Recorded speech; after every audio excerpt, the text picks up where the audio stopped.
Yon. Bali, ito yung first official podcast episode natin. At meron tayong special guest today. At yun ay si Sir Ed. Yun yung tawag ko sa akin, Sir Ed. Edmond Policarpio. Bali, na-meet ko si Sir nung sumubok ako na magtrabaho sa BPO. At nagtrabaho ako doon for 3 years. May naririnig mo siguro yung mga word na TL, yung team leader, tapos parang boss yung tawag natin sa mga TL, 'di ba? Boss ganyan, boss ganyan. Si Sir Ed, yung boss ng boss ko. Okay. So, gustong-gusto ko siyang ma-guest dito sa podcast ko kasi isa siya sa mga naka-impluwensya sa akin na i-push yung pagpunta ko dito sa Amerika. Kasi nung bata ako, may mindset ako na once I started earning 100,000 at least net sa Pinas, hindi na ako aalis. Pero nakita ko si Sir na umalis ng Pilipinas knowing na he earns way more than that. Also, isa rin ho siyang vlogger, YouTube vlogger. Meron siyang YouTube channel. I'll leave the link in the description. At eto po ang kanyang channel na gagawa siya ng mga contents about personal finance and also sharing some information about nursing. And currently, nakatira ho siya sa isa sa pinakamagandang city dito sa Amerika. Yun ay ang San Francisco. Mas kilala bilang The Bay. At sobrang swerte natin na naimbitahan natin siya. Sana ma-enjoy nyo yung panonood. Thank you. Curious ako dyan about sa San Francisco kasi yan yung kumbaga sa nursing field, diba? Kayo yung highest paid eh. Pero ang mahal din ang cost of living dito. Oo Most nga eh. especially yung bahay. Bahay and gas kung naka-gas car ka. Yeah. Yun nga rin yung sabi na talagang out of the window yung pagbili ng bahay. Diyan sa ano? Imposible ba talaga? Hindi naman imposible, possible naman especially kung let's say dalawa kayong mid-income earner. Ibig sabihin sa mid-income earner, for example, pareho kayong nurses, Okay. mag-asawa kayo. So I think Mhm. at that level, medyo mas madaling bumili ng bahay. Pero for example, Mhm. like me, single ako, parang Mhm. struggle yung bumili ng bahay na even if it's like a 3 or 4 bedroom na bahay. So medyo mahirap Okay. siya. And also, dito sa California, since yung mga tao dito nagfa-flock, at the same time, ang daming may gustong bumili ng bahay, mahirap maka mahirap makuha yung bahay na gusto mo right away. Kasi usually yung Okay. mga tao dito nag-aagawan sa bahay and meron silang Mhm. tinatawag dito na bidding. Minsan Oh, yung ino-auction pa bidding. yung bahay. So for example, bidding means Uh-huh. merong 3 buyer dun sa bahay. And then yung Mhm. isang buyer gusto niyang mapunta sa kanyang bahay, mag-a-add siya let's Mhm. say ng 10,000 or 20,000 on top of Sticker the down price. payment. Yeah. Mhm. Wow. So, ang ano ba diyan, pero masasabi mo naman sir na yung kumbaga yung income to expenses ratio eh, I mean, okay naman. Hindi naman kasi parang ang idea kasi parang meron kasing takot sa mga tao, at least sa mga nurses na mag-move sa California dahil nga sobrang taas ng cost of living. Siguro I So, think mhm, pagdating sa ganyan Tio, napanood ko yung latest mo na video about mhm, 50-30-20 rule. Siguro mhm, kung alam mong i-practice yon, let's say andun ka lang sa 50%, kumbaga yung mga major expenses mo, ng mga mhm, necessary, needed, like yung mga apartment rent or mortgage, yung mga daily expenses mo like yung food, clothing, mhm, ganyan. Kung mag-stick ka nun sa 50%, you know how to budget, you know what your expenses are. At the same time, nakakapag-invest ka ng let's say 30% or 20% ng income mo and the rest of it for leisure or recreation. Kaya mhm, naman. Kaya. Ang mahirap kasi for Filipinos, I think, again mhm, opinion lang to, ang mahirap sa mhm, Filipinos, we're not very savvy when it comes to personal finance. Wala tayong mhm. concept ng 50-30-20 rule. Yeah, Wala tayong masyadong idea about investing. And usually wala. pag Pilipino, pag sinabing investing, they want quick returns. Hindi natin Mhm, iniisip yung how to invest on a long term. And at the long same game. time, saan mo ilalagay yung pera mo? Sa real estate ba? Sa stocks ba? Sa bonds ba? Sa Mhm, cryptocurrency ba? So wala tayong masyadong mhm, concept ng ganyan. But if ikaw yung tao na marunong, maalam, then mhm, definitely California is a good place if you want to earn. Especially if ikaw yung Pilipino na nagpapadala ng pera sa Pilipinas. Mhm. Let's say nagpapadala ka ng kama ng $25,000 or $500. If you're working outside state, I mean outside California, let's say Oregon. Louisiana or Sige. Kentucky, Mhm. where a nurse is only earning like $30, mahirap bunuin yung $500 na padala mo sa Pilipinas. But pag nasa California ka, Gets ko, yeah. kumbaga sabi nga ng mga Becky, konting kembot lang meron ka ng $500 dito. Yeah, that makes So sense. siguro depende sa perspective mo. Siguro ako personally dun yung sa akin So mas madali siyang gawa ng paraan. I mean, ako kasi sa experience ko nung nag-move ako sa Seattle, halos nagdoble yung income ko. Pero yung expenses naman hindi rin naman dumoble. At least para sa akin yung kasi nagbabudget ako. Mhm. So, para sa akin worth it yung naging move na yun. Talaga mas mahal. Hindi talaga matatanggi yun. Mas mahal talaga. Pero yung in-increase ng income ko is parang worth it. Nako-cover naman yung increase din sa bayad. Ngayon sir, tanungin ko lang, ano ba yung usually kasi, ang takot sa pag-move dyan sa California, yung tax. Yung, kasi especially dito sa Washington, wala kaming tinatawag na state tax eh. Kumbaga, isa lang yung problema namin, tax, federal income tax. So I think ang misconception ng tao dyan is putting a specific number when it comes to taxation. So for example, you're earning 50,000. People are thinking, okay, ang tax ay 20%. And then for another person or another employee nag-earn ng 100,000, for example, they would be thinking, oh, okay, 30% ng tax. When in reality, tax is per bracket. Aware ka doon? So for example, you're earning 0 to 11,000. Again, this is just for the sake of example lang. Hindi ako masyadong familiar sa number. Let's say nag-earn ka ng 0 to 11,000 and then ang tax bracket ba is nasa 10%. And let's say you're earning 12,000 to 50,000, you're at 12%. 50,000 to 100,000, you're at 22%. And then 100,000 to 200,000, 24%. That 24% is not applicable on your first dollar. So hindi siya as a whole. I think may napanood akong video about dyan eh. Kasi talagang, ang common misconception, ngayon ko na lang din sabi na misconception yun. Kasi, nung pag-move ko dito, talagang ganado ako mag-OT. Ganado ako na puro OT. Tapos parang kadalasang sinasabi ng mga naunang Pinoy dito huwag ka na mag-OT, mapupunta lang lahat yan sa tax. So, sabi ko, it doesn't make sense na mapupunta lang lahat sa tax, di ba? So, that's why nag-research ako about taxes nga. Diyan ko na-realize yung concept na yung first 10,000 mo, 10% lang yung tax. And the funny thing, Theo, kung ma-observe mo, regardless kung nasang state ka, I'm not sure if it's entirely true depending on what state you're in. Pero ang sweldo ng nurses, for example, nasa 70,000. Kumbaga, konting earnings mo na lang, nasa next bracket ka na. Let's say, for example, ako dito sa California, ito yung earnings ko. Konting OT ko na lang, babagsak na ako sa may 32%. So parang siguro, yun din yung sinasabi ng mga Pilipino na huwag ka na mag-OT kasi kakainin din ng tax mo yan. Kasi in a sense, pag nag-OT ka nga naman, mas malaki yung makakaltas mo. Makakaltas ng government dun sa kinita mo. Tinignan ko kasi yung latest bracket. Nakita ko meron doon part na ang laki ng jump eh. Parang from 12% magiging 20%.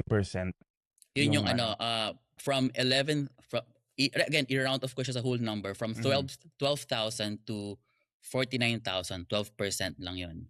But from 49,000 to 103,000, nasa 22 na siya. Ayun, yun yung feeling ko, dun medyo talagang i-consider mo yung idea na, ang complicated ng tax, no? So, yeah. So, ang advice ko, kung gusto mo mag-OT, OT ka lang. Wala, di na ako gaano nag-OT. Ay, ang New Year's resolution ko, bawas-bawasan ng OT. Ay, pareha tayo. Same lang. Magbawas ng OT. Pero Yeah, bawal din gusto mag-absent. ayun, yun pang isa rin na ano ko, kaso nag-absent na ako lately. Pero Oo, anyway, kasi mm. ang eto yung ano, parang fear talaga, yung taxes, eh. Kasi komplikado, pero komplikado siya in a sense, pero at the same time pagka binigyan mo naman ng oras, hindi naman siya din siya gano'n ka-complicated. Especially dito lang sa Washington na wala kaming yung tinatawag na state tax. Ayun ang maganda. Kayo, magkano ang state tax diyan? Siguro at an average nasa 10%. Ano rin 'yan, yung state tax din Hmm. naka-bracket din 'yan. Pero, yung sa Hmm. kagaya usually sa mga nurses like me, nasa ano rin 'yan 10, 11%. Eto sir, kaya sobrang interesado ko na ma-invite kita dito kasi ano, eh, na-inspire mo ako nung ano, eh, nung kumbaga nagpa-process pa lang ng papers papunta sa Pilipinas. Kasi may mindset ako no'n na kasi talagang it's full of uncertainty sir, 'di ba? Hindi naman natin alam kung makakapunta talaga tayo dito. Dahil yeah, hindi siya sure na dahil sa visa bulletin and everything. Anyway, ang mindset ko no'n pagka nag-earn ako sa Pinas ng 100,000, hindi na ako aalis. All set Mm. na ako. Eh, alam ko sir, you earn more than that sa Pinas. Ta's nakita ko, shit, si sir umalis. Ta's parang ano yun, ano, what's pero eto yung ano lang sir, yung point of view before ka palang umalis, alam mo ba na you would earn more here?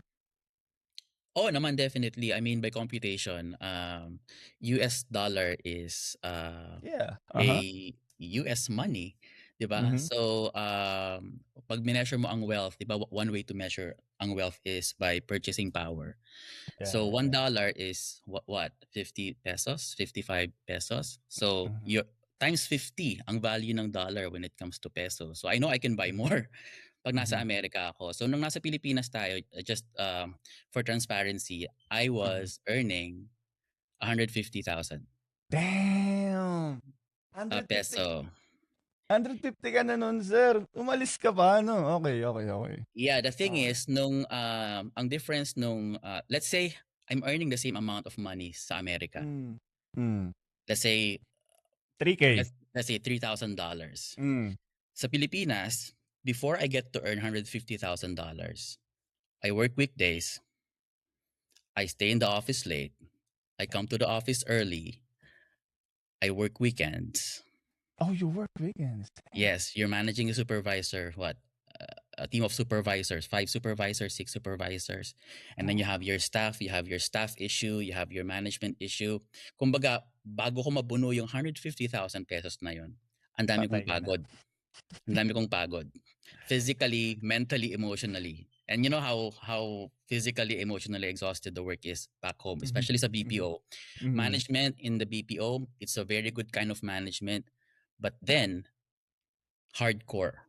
Hindi siya petty na leadership and management training and experience. So sa Amerika, yung $3,000 na yan, I could work in the hospital, let's say, or let's say in a nursing home or somewhere else doing case management or utilization review. I could earn the same amount of money at the same time, not exhausting the entire 8 hours at work, mhm, uh, being productive. I could have like an hour or 2 hours of downtime, not doing mhm. anything. And also, nung nasa Pilipinas ako with that 150,000 peso earning or monthly income, I stay in the same apartment as someone who earns 50,000. I go to the Hmm, same country as someone who earns 50,000. mhm. I go to the same restaurant, the Yeah, same as, alam mo yan? So, kumbaga, walang difference when it comes to lifestyle. And damn. hindi pa factor in dyan yung healthcare mo. Like in the Philippines, kahit kumikita, I'm telling you, kahit kumikita ka ng 500,000 doon, Ubos yun. kung minalas-malas ka na magkaroon ka ng Big C or any other critical illnesses, Mhm, ubos yun. ubos yun. Isang saglit yun. Yeah, and opportunity-wise, mas madali ang opportunity sa Amerika compared sa Pilipinas. Let's say, for example, setting Exactly. up a vlog. Like, matagal ko nang gusto mag-set up ng vlog. But then again, Mhm. sa Pilipinas, Ayaw, it's hard. Ang mahal pag bibili ka ng cam, ng camera. mic, ng softbox lighting. So, you can barely start a vlog. But dito sa Amerika, madali lang, 'di ba? Madali lang. Exactly. So, I think yun yung pinaka-simple na example ng how easy it is to find opportunity here in the US compared to the Philippines. And so, mas pipiliin kong mag-Amerika kaysa mag-Pilipinas regardless if I'm earning Mhm. 150,000 pesos. Wow. Thank you, sir. Thank you sa pagiging transparent dun. Kasi sa industry natin nun, sa BPO industry, ang kumbaga, ikaw yung boss ng boss ko eh. Di ba? So, may TL, you supervise the TLs and QAs, di ba? Yun ang, Well, meron mhm, silang manager si Jen, but then mhm. again, Jen and I para kaming Okay. even. So trio lagi Mm. yan sa BPO, training, audit, and operations. Saan ka, sir? Saan ka dun? Operations. Operations. Okay. Okay, kasi alam mo nun, 'di ba, parang, batang-bata ako nung pumasok ako nun. Tapos, ang daming advice. Okay, so, first time ko kasi mag-corporate world nun eh, kasi galing akong bedside nun. Bale, ang isa sa naging advice sa akin nun na para daw ma-base ko kung gugustuhin ko magstay sa isang company, tignan ko yung boss ko kung gusto ko ba yung trabaho niya. Yun yung advice na natanggap ko. Ewan ko si Manong yata nag-advise sa akin nun. So ikaw yung basehan ko nun. Sabi ko, titingnan kita lagi. Ang sarap ng buhay nito, sir. Sige, 6 digits yung sahod, ganyan. Although, we were not really that close that time kasi boss pa rin kita. So hindi ko nakikita yung lifestyle mo, to be honest. Pero ako, yung perception ko sa'yo nun, talagang, you're living the life. Kaya sobrang nagulat ako na, oh man, ba't umalis pa 'to? Kung ako 'to, sa Pinas na lang ako. Yeah, yun yung ko na, yun yung kinagulat ko. Nagulat talaga ako sir na nakita ko na nag-move out ka. Well, thank you for saying that. Pero far from living the life actually. So I think at that point sa Pilipinas, pag nasa BPO ka Mhm, and aspiring ka na maging nurse abroad or mag-work abroad, especially mag-work from a third world country to a first world country, I think at that point na magkakatrabaho tayo, we're on the same level. We're trying to mhm, build something or wait for mhm, something better. So I mhm, think at most yun lang din yung feeling ko dati. mhm. So I'm not living the life. And Yeah. again, even if I have the money, I don't have the time Yun nga kasi to nagulat din ako, travel. eh. So I could mention a lot of colleagues back then na they earn way less than I do, but have more experience traveling the world than I do. Mm-mm. Sir, parang ano yan sir, may ano ba tayo, may Mm. regrets ba tayo diyan sa Ay, hindi, ano? wala namang regrets, but I'm just saying the reality of Mhm. you can have everything all at the same time. Exactly, 'di ba? May Mm-mm. parang may diagram yan na you can have all the money pero you can't have all the time. Eh, Exactly. first state mo, pumunta ka sa Indiana ka rin, sir, 'di ba?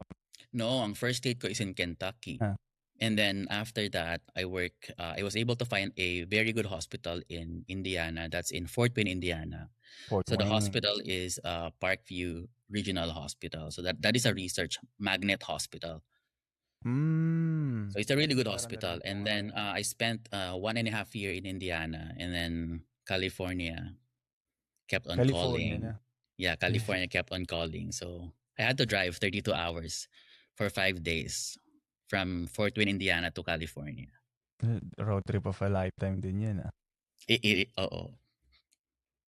Ano yun, sir? Purely transportation lang o gumala ka na rin nun? Hindi, bale ang naging setup ko before, I'll drive 6 hours every day during Mhm. daytime. And then by the time na magdilim na, the goal is to be able to find a hotel. So on the spot ka naghahanap ng hotel? Yeah, yeah, on the spot. So regardless of where I'm at sa mapa, basta nagdilim na, Oh, I had to stop by that on that area and find a hotel. 6 hours. So, So I was traveling 6-7 hours a day for 5 days until I reached California. tas dala-dala mo yung lahat ng gamit mo sa kotse mo. Yeah, mostly. Yung maliliit na mga Mostly, bagay. maliliit. Pero yung mga malalaki like TV, bed frame, Mhm. mattress. Iniwan ko na yun sa Indiana. Doon na sila. Mhm. Okay, sir. First, just put it into perspective lang para sa mga nanonood. Magkano eh. Gaano kalaki yung in-increase ng income mo from Indiana nung nag-move ka sa The Bay, Silicon Valley? So, I'll start with in Kentucky ha. So, when I Mhm. received my contract, Mhm. nung nasa Pilipinas pa tayo, Mhm. Mhm. the prevailing wage for Kentucky nurses then was 27. So I Mm. started in Kentucky, in a nursing home in Kentucky, Beaver Dam, Kentucky, at $27 an hour. Yeah. And then I think at one point they were able to increase it to 29. Mhm. So from 27, I increased $2 to $29. And then the next was in Fort Wayne, Indiana, in Parkview Mhm. Regional Medical Center. So they offered me 31. And I think 31. during that time, I was working with Parkview for a year and a half. They were able to increase my salary up to $33 an 33. hour. Okay. Yes. Okay. So Mhm. so after spending a year and a half in Indiana. Indiana, I decided to move to California. So I submitted my application to several Mhm. hospitals. I got offered uh $77. Mhm. And then again, I negotiated because I was telling them I had this amount of experience, Yeah, yeah, but yeah. it is not in a hospital setting, but Mhm. in a managed care setting. Yeah. So when we say Mhm. managed care, that is utilization review, Yeah. utilization management. And I also did tell the recruiter at one point. I told the recruiter, there's no point of me leaving Fort Wayne, Indiana, which is something that I like, and moving to California if I will not gonna be able to earn more Yeah. in Significantly. San Francisco Bay Area. So they up Mhm. it up from 77 to 88. So that was my starting salary or hourly wage in Bay Area, San Francisco Bay Area. And Mhm. then of course here in the Bay Area, aside from the hospital increases, Mhm. they have a union. So we are unionized here.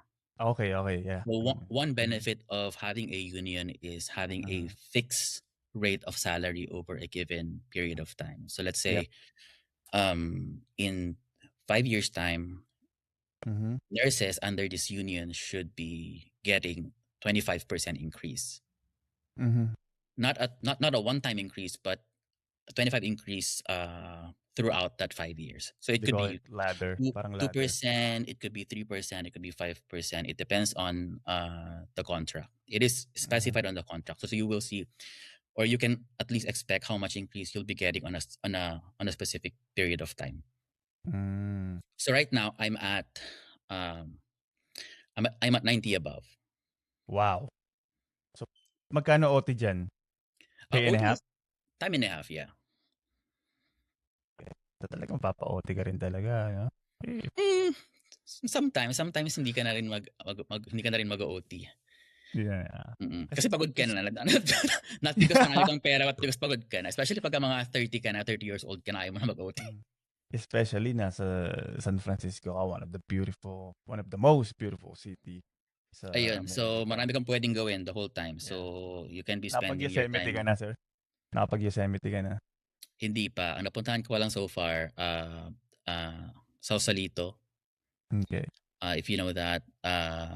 Kung, kung narinig mo na yung redwood trees, Yeah, alam ko 'yan. doon na area. Do'n 'yan, Nakapunta na ako. okey. Mm-mm. Ayun, so bale nabanggit mo sir yung ano, yung union. Ito kasi talagang kapag may nanghihingi sa'kin ng tip kasi may mga nagme-message na rin, nagre-reach out na, ospital. Kasi talagang hindi naman natin masasabi ano magiging experience nila diyan. Pero ang sure ako na talagang confident ako ibigay na payo is to make sure na yung hospital na pupuntahan mo ay unionized. Kasi 'di ba, ang union is kapag unionized ang isang ospital, tulad nga ng sabi mo, may contract at yung contract na 'yan publicly available, 'di ba? Sa inyo ba gano'n? I'm not sure if like public, like even outside Mhm, hospital, but one thing I know is that when you are in contract with the hospital, they always mhm, give you like a booklet or a manual. So that will mhm, be your basis for everything. So when you say unionize, it doesn't only talk about the increase. It talks about Mhm. everything: your attendance, Mhm. um, uh, policies for leaves, policies for I would say even with misconduct. Mhm. So basically, all of the policies that you can find in a company when you apply in a company Mhm. is almost the same kind of information you would find on the union contract. Mhm. Ang gusto ko din sa union contract, yung nabanggit niyo nga sir, yung ano, yung I mean, at ako sa experience ko lang kasi may nangyari sa work ko na nag-work bagong-bago ako.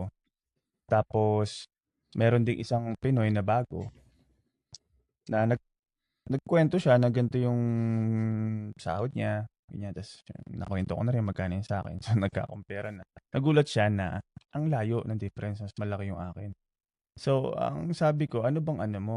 Paano mo ba ni-negotiate yung sahod mo? Ayun nga yung sinabi mo, sir, 'di ba?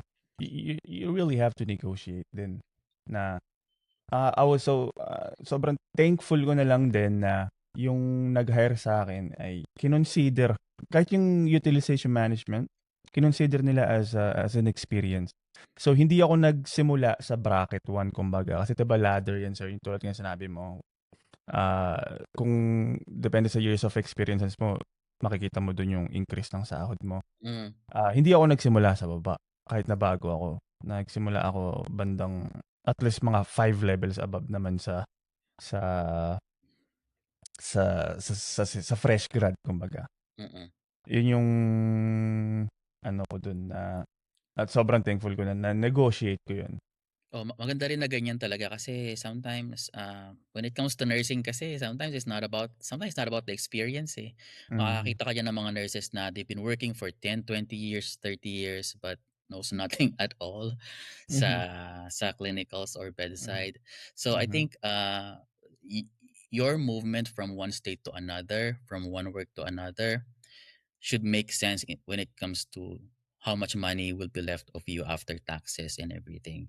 Exactly, yeah. Kasi if it will not make sense to you, make it make sense. Kumbaga, it's either you ask for more, Yeah. you give reason to your employer why they need to increase your salary. So just like what I said, I told them I'm not gonna be able. The offer that they have for me initially will not make sense income wise if they're not gonna increase my hourly rate. And at the same time, you can tell them na you're also good at work, and all of the increases that they can give to you will Worth it. eventually be worth it.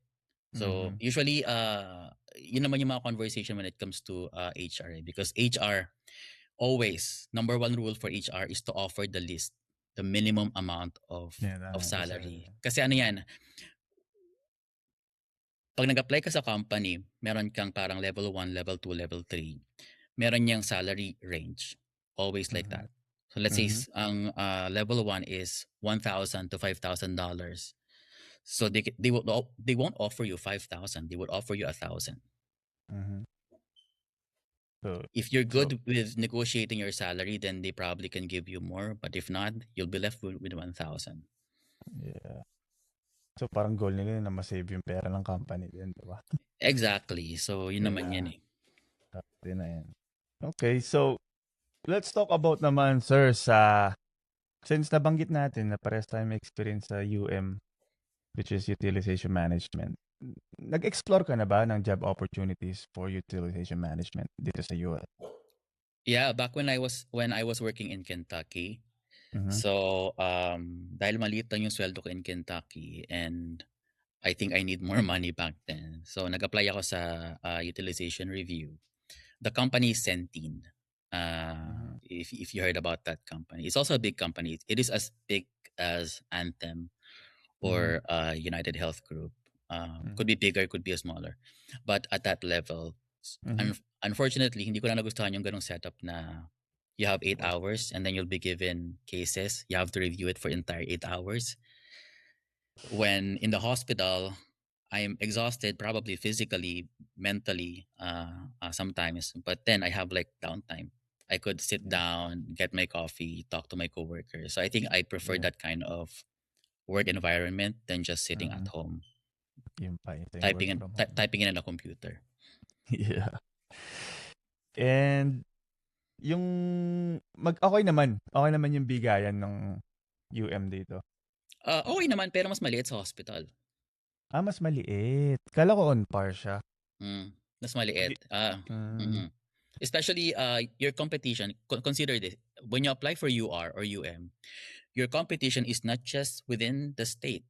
Yeah. Unlike Yung pagka nag-apply outsourcing. ka ng hospital, your competition is between nurses living and working on that state. Pag nag-apply ka ng UM, the nurses that they can hire someone from New York, someone from Alabama, someone from Indiana, someone from Illinois.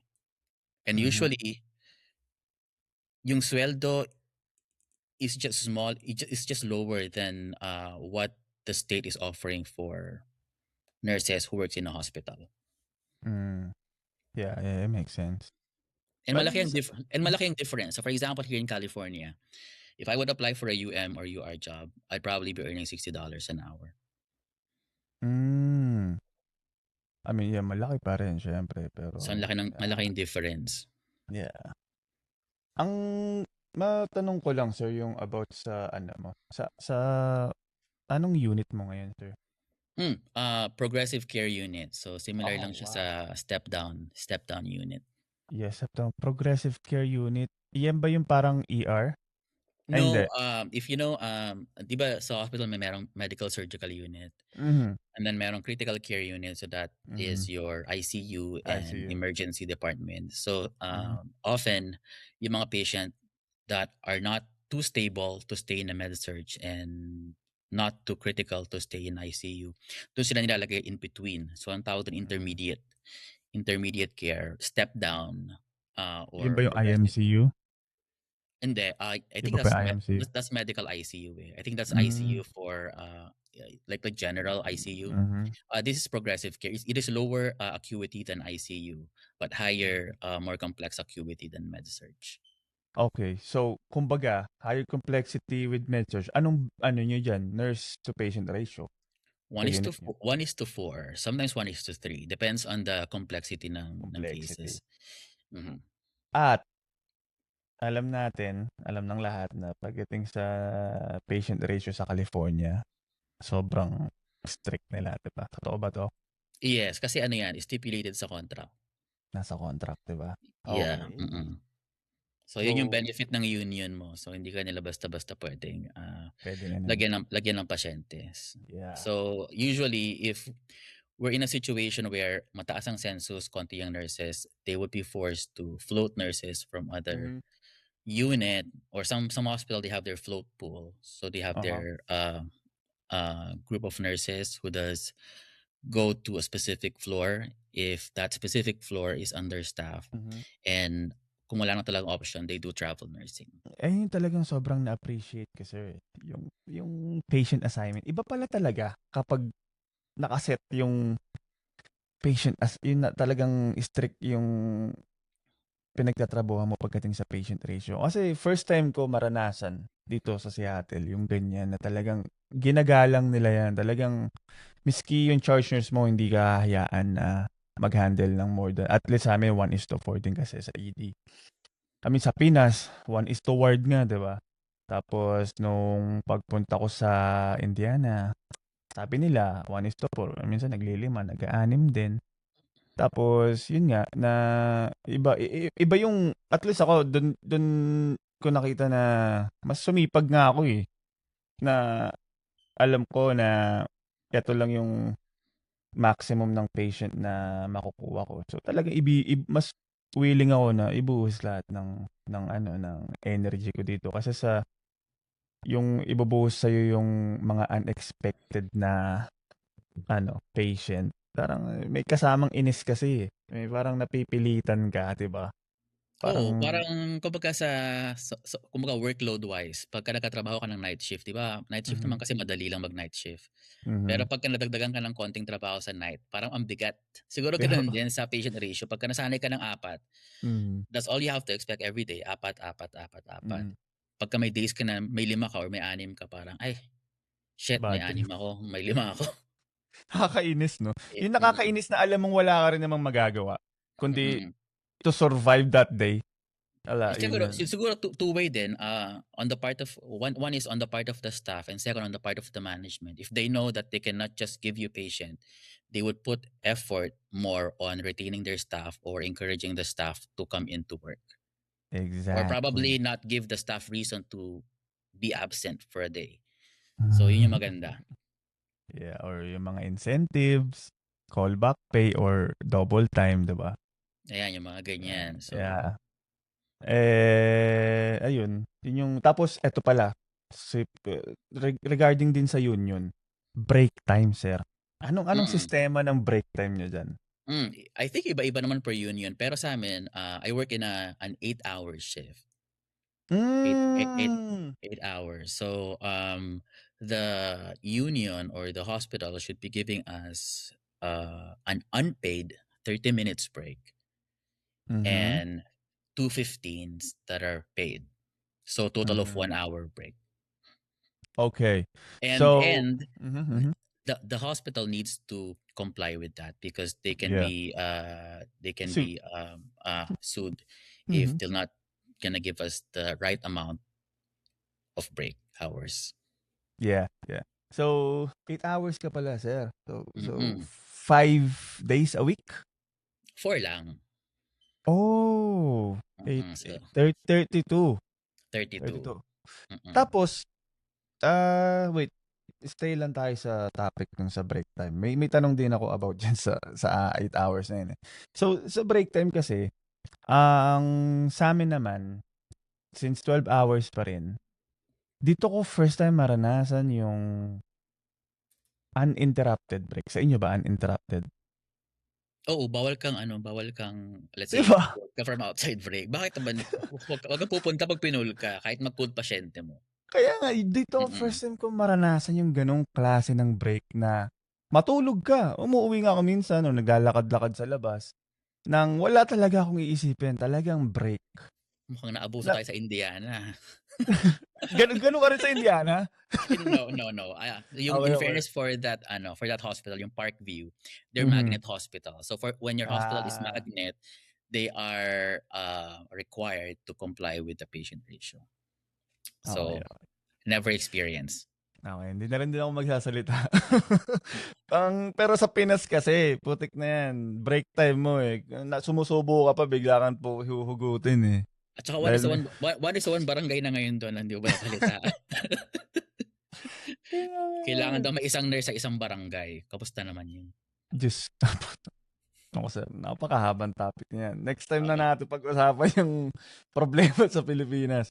Anyway, yung next naman is yung, since nabanggit mo na 8 hours ka sir, bali, sa amin kasi, bali OT, may tanong ako about OT. Ang sistema ng OT sa amin, so, depende sa FTE mo. So, kumbaga, just to make it simpler, I'm required to work 36 hours a week. Pero, so 3 days yun, 'di ba? 3 days yun in a week. Tapos kung mag-overtime ako ng 1 day, another 12 hours, ano yun, 48 hours in total yun. Pero ang magiging overtime lang dun is yung 8 hours. Kasi kailangan ma-fulfill ko muna yung 40 hours. So Mm-mm. beyond 40 hours, doon pala makikick in yung OT pay na tinatawag natin na 1.5 or time and a half. Pero may narinig ako na sa California daw, ang sistema ng overtime is every time na lumalagpas ka sa 8 hours a day, considered Mm-mm. as overtime. Yeah, so for example, ang work ko is 7 to 3. Nag-work ako beyond 3. Let's say I picked up another 4. So 8 Mm. plus 4, so 12 hours. So that 4 hours is time and a half. Wow. Yeah, and then meron pang mga union dito wherein ang contract nila is if you exceeded the 40 working hours in a week, beyond that 40 hours is considered overtime. Okay, so fino-fulfill rin nila yung 40 hours na yun. But then Pero again, doon sa hospital ko, beyond 8 hours is considered time and a half. And paano even when let's say nag-work ako ng 7 to 3, mm. ang rules sa hospital namin is when there is no minimum of 12-hour gaps in between shift. Let's say nag-work ako ng 7 to 3, then umuwi ako, pinapasok ako ng 3 to 11, that 3:11 would be paid as time and a half. Okay. Yeah. Kasi kailangan meron kang more than 12 hours gap between two shift para hindi ka mabayaran ng OT. But since I came in 7 to 3, I came in 11 to 7, and then I'm asked to come into work again from 3:11. Then bayad yung 3:11 as time and a half. But then depende yan sa contract. Sometimes may mga nuances din per contract. But for my hospital, ganyan. Ang iniisip ko dyan, so, what if yung mga, lahat ba kayo 8 hours dyan? No, just in my hospital and probably a few more hospital, but mostly mga hospital dito 12 hours na din. May mga kaibigan ka rin ng mga 12 hours? Or mga kilala? So, paano yun?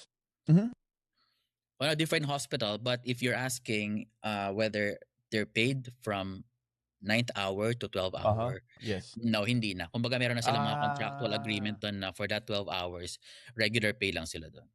Okay. So, depende pa rin talaga sa contract. Nasa contract pa rin talaga yan. Okay.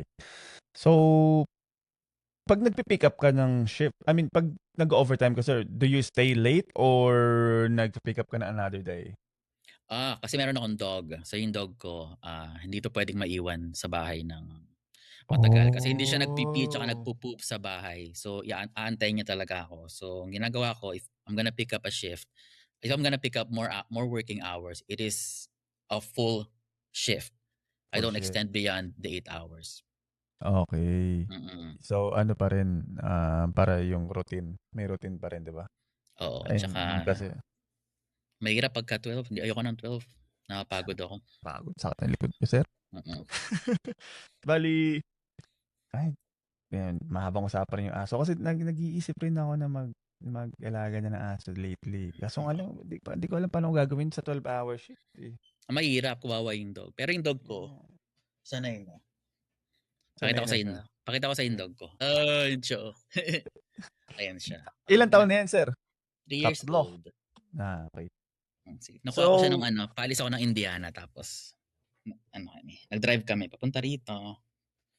Na ano yan, sir? Tawag dito, potty train, diba, sabi mo? Potty train, no? Mahirap ba pag potty train ng aso? Hindi, kasi unang aso ko to. Itong dog na to, tawag dito, hunting dog. Hindi siya pang first timer na dog owner. So nung maayos ako sa bahay. So nung mga unang-unang nagkakalat doon, tumatay, umiihi, nag-hysterical ako. So nagets na niya na nagwawala ako pagka tumatay siya. So pwede pa lang ganun no, na nakakaintindi naman pala yung mga yan. Nakakaramdam, kumbaga. Kung nag-hysterical ka. Kung hindi ka nag-hysterical. Hindi naman train yung aso ko, pero nakukuha na niya. Okay. So never na yan umihi, tumae? Unless magka-diarrhea yan. Pero bihirang mangyari. Gano'ng kakalayo sa hospital mo, sir? Mga 8 miles, mga mga 10 minutes drive. Lapit lang. Okay. So yung city ko, nag-work ako sa San Francisco, yung city ko right outside San Francisco. They call it Daly City. D-A-L-Y. So dito yung maraming Pilipino. Daly City. Alam mo, sir, kino-consider ko talaga dyan eh. Libre ka na dito. Although, I think you have to surrender yung biking mo. Kasi hirap mag-bike dito. Kasi hilly. Yeah. Ang nakikita ko kasi diskarte rin ng iba talaga dyan. Sa downtown yung work nila, pero they live. Maraming diskarte mga Pilipino dito. I know some Filipinos, they live 2 hours away from work. Yeah. So they'll drive 2 hours going to work and another 2 hours back home. Some could go as far as living in Arizona, coming here for work, let's say 5 days work, and then go back to Arizona for their week off. Ay, mga traveler, diba? Ganun. O mga regular employee yun? No, mga regular employee to. They bought houses in Arizona because it's cheaper. But they wanna work here. Okay, di ba talaga diskarte, no? Pero syempre, kanya-kanyang lifestyle yan. Ako gusto ko malapit ako sa work eh. Gusto ko, iba. gigising ako ng 10 p.m. 10 p.m. for my 11 p.m. work. Yeah. Night shift ka, sir. Mm-mm. Okay. Bali, move on tayo, sir, sa mga naalala kong conversation din natin. Bali, syempre, nagsisimula tayo. Inaalala mo ba yung nag-samgyup tayo ni Faye? Parang alam ko na yung tatanong mo sa akin na. Ba yung Roth Okay, okay. Okay. Sige. Okay. So, kasi, ito yung time na yon I was doing it. Nagro-Roth IRA ako at nagko-401k ako, max out parehas. But at the same time, wala akong naririnig na gumagawa. So, nasa sarili akong mundo noon na, is it even worth it? Yung, kumbaga, ang topic kagad yan kapag nag-abroad ka, you should buy a house. You should buy a car. Or, ang daming, ibang usapan yung, natin, goals natin sa buhay. Pero kasi, para sa akin, yung Roth IRA tsaka 401k is parang dapat minimum eh. Kumbaga basic siya, 'di ba?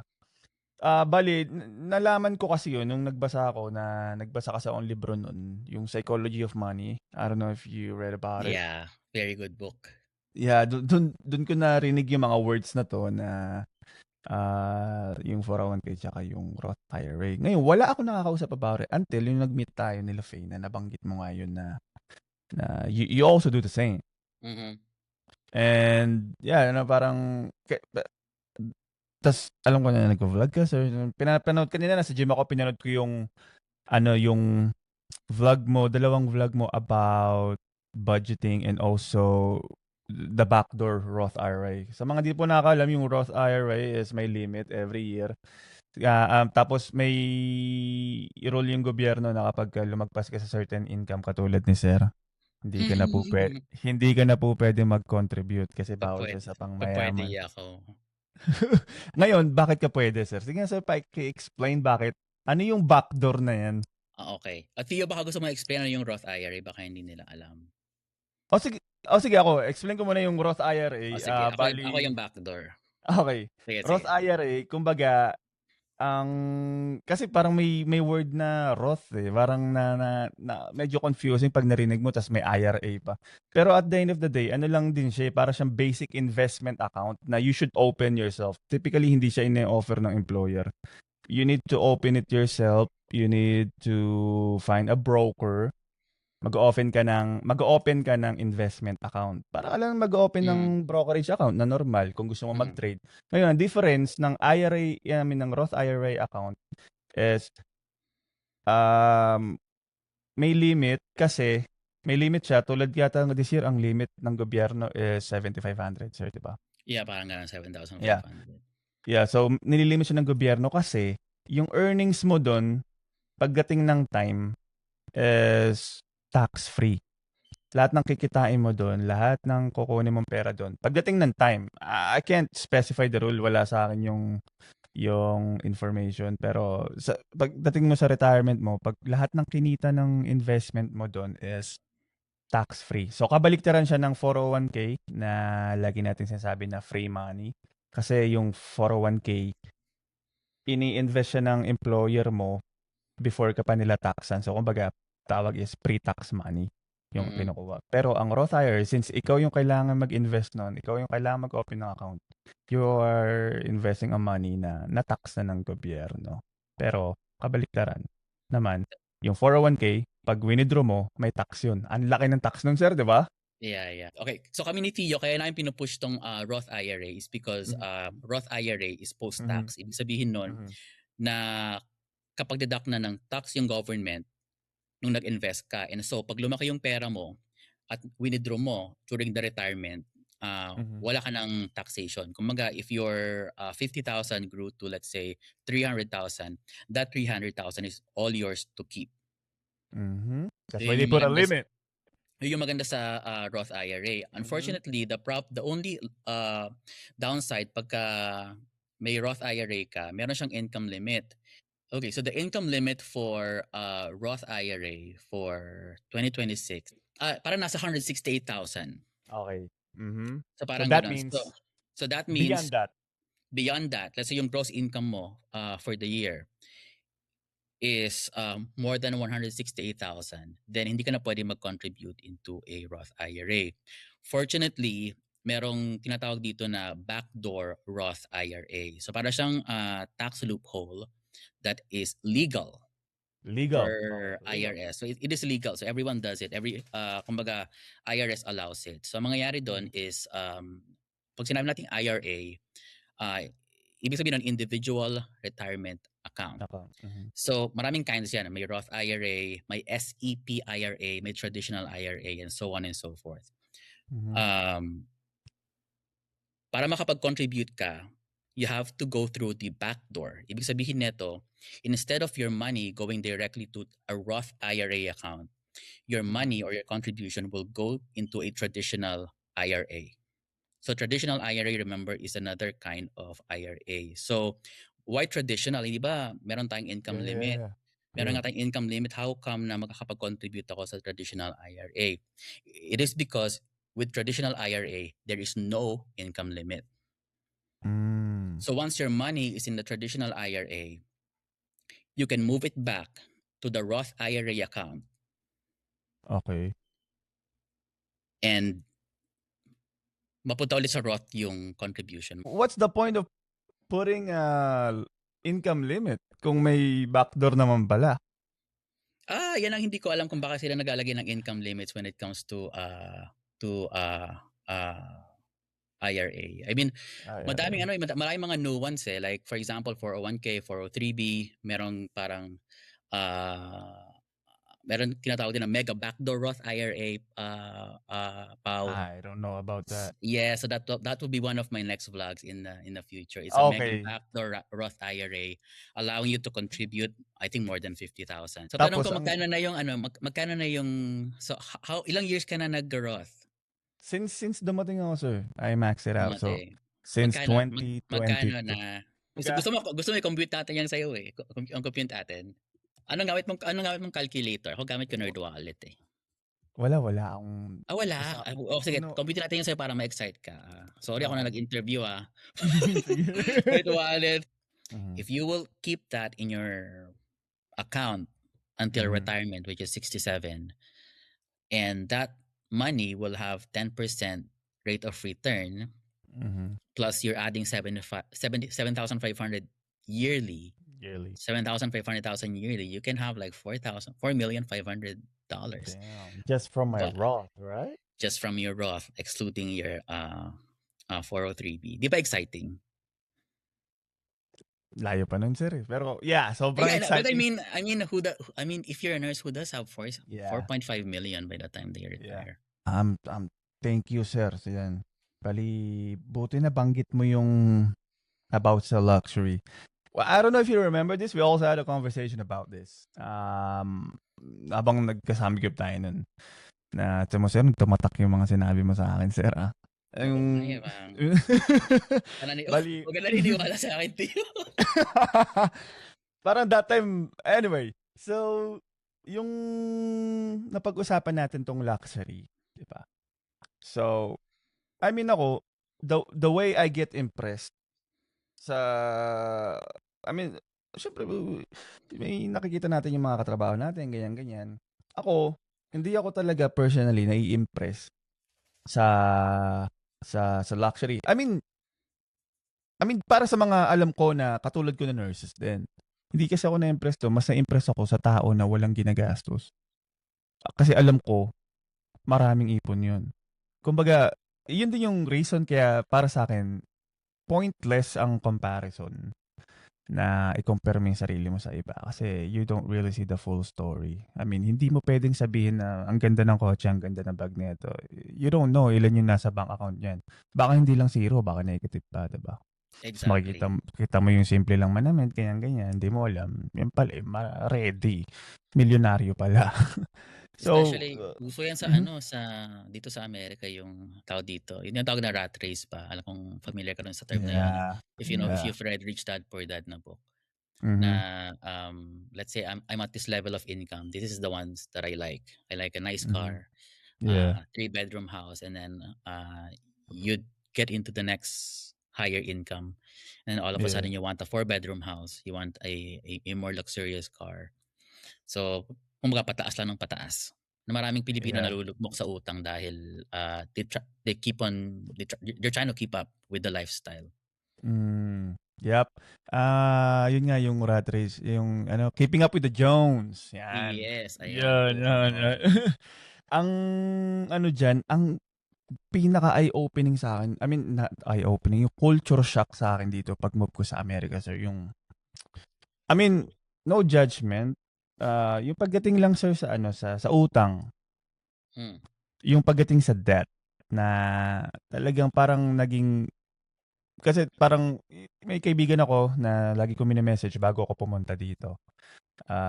Siya yung thankful ako sa kanya kasi siya yung source of information ko rin. Pero napansin ko sa 3 years na dito, nakatatlong kotse na siya. Sabi ko, man, ganyan pa talaga diyan. Sarap naman ng buhay niyan. Sabi niya, hindi, ganito talaga dito. Utang lang ng utang. So, kumbaga, parang nag, yun yung parang introduction sa akin ng Amerika na normal lang magkautang. So ako, ginawa ko, pagdating ko dito, bumili ako ng brand new car. I mean, lahat naman tayo kailangan ng kotse nun eh. Pero mm. ang sa akin lang, hindi ko talaga siya na, I mean, paano ko naman din hindi ko siya napag-isipan na maayos. Talagang na-rush ako dun sa decision na yun na yun yung one of my financial regrets sa Anong American. car na nabili mo dati? I mean, 30,000 car na ano yun eh, Okay na Mazda. okey naman Mazda. pala. Not too Yeah. bad. I mean, not too Yeah, yeah, expensive. yeah. I mean, not the Yeah, yeah. cheapest either. I mean, Yeah. I could have gone cheaper. Pero, yeah, nabayaran ko naman siya eventually. Tapos, yeah. Ayun. Yun yung na-culture shock ako dito. Yung debt dito sa Amerika. Grabe. yeah, I think, Grabe. I don't know. I feel like in general, Filipinos doesn't have that much personal finance. And not only because it's not taught in school, it's basically there's nothing to manage back home. Kung wala, alam mo yun, wala ka talagang pera sa Pilipinas eh. I mean, why would you even think of managing your finance kung walang-wala ka, di Exactly. ba? Talaga. So, Talagang so, pang-araw-araw lang eh, no? yeah. So, uh, yun nga, I think may mentality rin tayo na minsan na I'll buy these items now and then I'll do OT later. Yeah. Mhm. Na pansin mo Mhm. yan? Yeah. I'll Gawain buy ko. this. Gawain ko rin yan dati. Yeah. Ikaw rin Guilty rin naman, naman ako. Paolo. na, na, Ay, na nako. ganyan din. Kung Yeah, yun yung nabawasan ako mindset ng na follower dito, Paolo, lagot ka sa akin. yung ganung mindset, yeah, yung sige Mm, na, i-OT ko to. mm, Tapos nilalagay mo sa utak mo yun eh. mm. Pero at the same time, hindi mo naman sinusulat, hindi mo nino-note, hindi mo na monitor. Paano mo nasabing nabayaran mo ng OT mo kung wala namang Siguro kasi yung tinatawag natin na minsan you have to fall with your alam mo yan, kailangan mo talagang Tagalog, magandang Tagalog word dun eh. ano, Malugmok. Kailangan mo palang malugmok. malugmok Yeah, yeah, yeah, yeah. bago ka matuto. Yeah. Ang ano diyan, ang ako, may naging moment ako dito na ako naman, honest ako, hindi naman ako gaanong paano ba yun? Fake? Ano ba yun? Fake flexibility. I mean, 'pag alam kong kailangan ko mag-downgrade, magda-downgrade ako. Kapag alam kong medyo nag-i-inflate na yung lifestyle ko, magda-downgrade ako. So, dumating sa point na nagbenta ako ng ang daming gamit. Kasi sabi ko, "Man, I can't keep doing this." So, nagbenta ako ng maraming gamit kasi yun nga, na yung nagagalaw ko nasa point na ako na nagagalaw ko ng emergency fund ko, eh. Sabi ko, "Man, there's something wrong." Although wala akong utang, pero kapag tinuloy-tuloy ko yun, yung nagagalaw ko ng emergency fund ko dahil lang sa mga luho ko, eh, papunta na sa utang yun, 'di ba? Oo, Ang tama naman. ang ginawa ko talagang nag-downgrade ako, nagbenta ako ng napakaraming gamit. Ta's siyempre nakikita ng mga kaibigan, ganyan, ganyan. Eh, ano bang comment ng mga tao kapag nakikita nagbebenta ka ng gamit-gamit or nagda-downgrade ka? Nag-ano ka, na it's either adik yata 'to, ah. I think kanya-kanyang sacrifice 'yan. Nung ako naman first 5 years ko dito talagang hindi ko talaga regardless how much money I give out sa ibang tao. Kasi siyempre alam mo na sa Pilipinong culture ganyan talaga, eh. Nagbibigay ka 'di ba outside Mhm, outside mhm. sa sarili mo or sa pamilya mo. Hindi ko talaga Yeah. pinawalan yung kailangan every year I'm able to fully contribute sa mga tax advantage account na ganyan.